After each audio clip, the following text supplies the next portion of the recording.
आप देखते हैं जो जैसा व्यवहार करता है तो उसके साथ फिर लोग वैसे व्यवहार करते हैं। आप जयकारे में कंजूसी करेंगे तो हम भी कथा में कंजूसी करना जानते हैं। फिर आप कहेंगे इतना दूर से आई कथा सुनाई नहीं है, इसीलिए आप भी कंजूसी ना कीजिए, हम भी कंजूसी ना करें। तो जोर से जयकारा लगाएं, बोलो शंकर भगवान की। यानी भाई लोग हमें ज्यादा अच्छे लगे, वैसे बड़ाई तो माताओं की करना चाहिए, ये हमारी पार्टी वाली।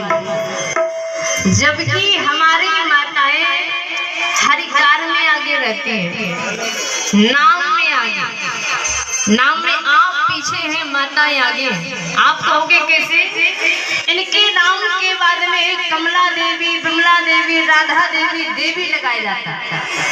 आपके नाम के बाद में देवता लगा नहीं लगा। नाम में आगे, काम में आगे, भोजन बनाने में आगे, घर गृहस्थी संभालने में आगे, और हल्ला गुल्ला में भी आगे। अम्मों का लग जाए तो लड़ाई झगड़ा में भी, हर काम में आगे। और भगवान के नाम में पीछे रहे, ये तो गलत बात है ना। भगवान के नाम में भी आपको आगे रहना चाहिए। बोलो शंकर भगवान। अभी हम किसी कवि ने बड़ी सुंदर चाल आने लिखी है, जिनने बहुमान गुमान कियो तिनको कहिए न गुड़ी न गुड़ी। भगवान ने यदि गुण दिया है तो उसका अपमान नहीं करना चाहिए।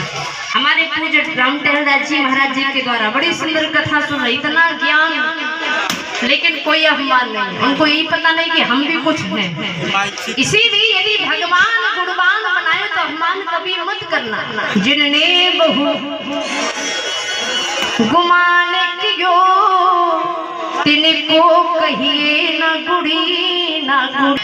पतिव्रते नहीं तिनको कहिए न जनी न जनी, और जिनकी न बनी रघुनंदन से, जिनकी न बनी रघुनंदन से, उनकी काहू से बनी ना।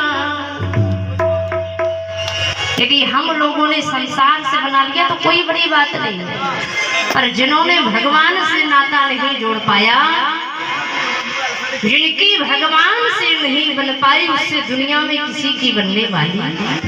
और संसार से बना लिया तो क्या बनाया जब भगवान के हम नहीं हो पाए। इसीलिए जिनकी न बनी रघुनंदन से, उनकी काहू से बनी ना।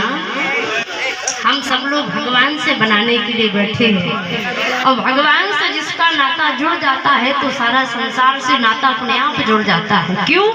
रामचरितमानस में गोस्वामी जी कहते हैं भगवान को क्या पसंद है? बोले राम ही केवल प्रेम प्यारा, जान ले जो जानन हारा।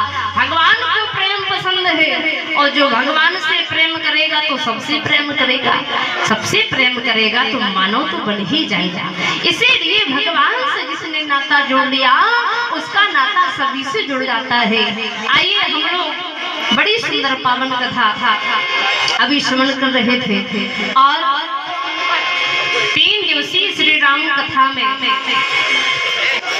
कथा तो इतनी बड़ी है, 7 कांड है। इसीलिए हम चाहते हैं ज्यादा ना हो पाए। बड़ा सुंदर समय कार्तिक का चल रहा है, अगन भी आने वाला है। ऐसी कथा की शुरुआत की जाए कि कम से कम समापन तक राम जी सीता जी का विवाह तो हो ही जाए। इसीलिए आइए छोटी सी चर्चा आपके बीच में। रामचरितमानस में यज्ञ हुए, यहाँ भी यज्ञ हो रहा है, क्योंकि जहाँ भगवान की कथा होती है वो यज्ञ ही कहलाता है। रामचरितमानस में यज्ञ हुए। भगवान की प्राप्ति कैसे हुई? उन यज्ञ के द्वारा हुई है। लेकिन एक बात याद रखना, अगर हम और आपके बीच में संत नहीं होंगे तो यज्ञ भले किया जाए, भगवान की प्राप्ति होने वाली। इसीलिए हम और आपके बीच में जीवात्मा और परमात्मा के बीच में एक महात्मा का होना बहुत जरूरी है। और आप सब लोग बड़े भाग्यशाली हैं कि आपके ग्राम में भी पूज्य संत भगवान का मंदिर भी है। उनकी कृपा से सारा चमत्कार देखने को मिल रहा है। इसीलिए हमारे जीवन में अगर परमात्मा की कृपा पाना है तो एक महात्मा का होना बड़ा जरूरी है। परमात्मा, जीवात्मा और परमात्मा के बीच में यदि महात्मा से हमारा मिलन हो जाए तो भगवान से भी दूरी रहने वाली नहीं है।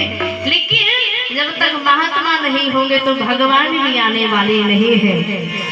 और अयोध्या में भी अगर श्री राम जी का अवतार हुआ है, जन्म हुआ है, तो हुआ कैसे? बोले एक महात्मा के माध्यम से ही हुआ है।